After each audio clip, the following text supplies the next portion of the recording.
Welcome to episode 6 of Assault Rifle Basics. I'm your host, Perry Lloyd. And I'm his co-host, Buck Tyrell. Now today's episode ought to be really interesting. We've got Alex Robinson of Robinson Armament explaining to us the differences between the AK-47 and the M16 rifle.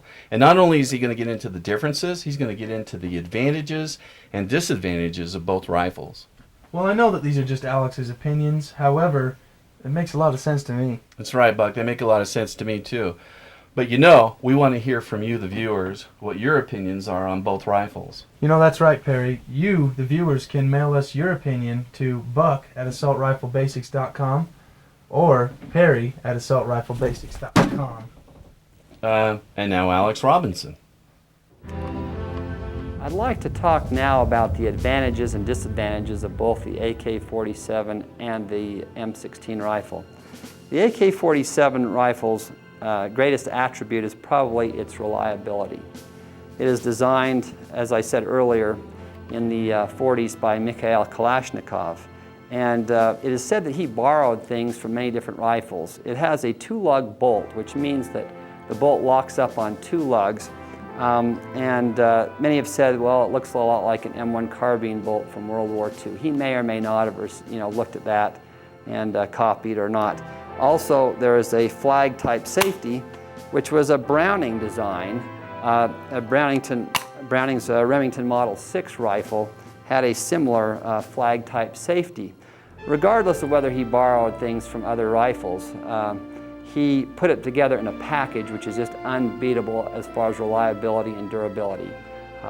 These rifles have been found buried in Vietnam after weeks and dug up, and the barrel cleaned out to make sure there's no dirt in it, and fired with the receivers full of dirt. I mentioned earlier that I've seen gravel loaded into these, small gravel into the mechanism and the top put back on and have it fire still.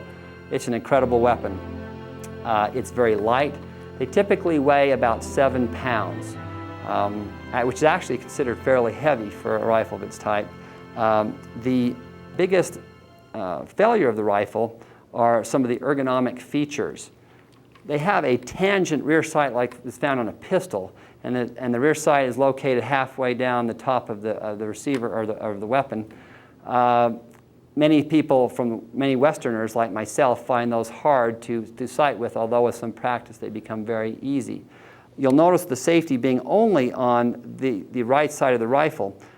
Many of the AR-15 M16 rifles have options to have a ambidextrous selector, so you can change from safe to fire to full auto from either side, using the gun, firing the gun with either hand.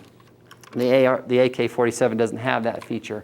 Also, it's very difficult to add optical and other sights to the AK-47. The best place for optical sights is usually along the top, and with the AK having a sheet metal top cover, it's very difficult to put a good solid scope or other optical sight, red dot sight on the top of the rifle. There are accessories to replace the gas tube with a railed system whereby a optical sight or a red dot sight can be mounted. There are also handguard sections that can be bought with rail systems similar to the ones we saw on the M16 earlier. Aside from that, the gun is so reliable and so durable that many troops in Iraq of all nationalities are using the AK-47, and some U.S. troops have picked it up to use. Now we're going to talk a little bit about the AR-15 and some of its advantages and disadvantages. The AR-15 is typically lighter. They're usually around, the M4 is usually around 6.6 pounds, so it's a little bit lighter. It has this, you can get these rail systems readily to put on these various accessories, optical sights and white lights, lasers, and so on that are very much used by our people in the military, which make the probability of hitting the enemy much greater. So it is often said that the M16 is really, you're much more likely to hit your target with an M16 than with the AK-47. However, the AK-47 has another great advantage over the M16. It uses a .30 caliber bullet. The M16 fires a .223 bullet, which is also known as 5.56 millimeter, and it has a lot less stopping power than the, at least at distances out to 300 meters, than the AK-47 does.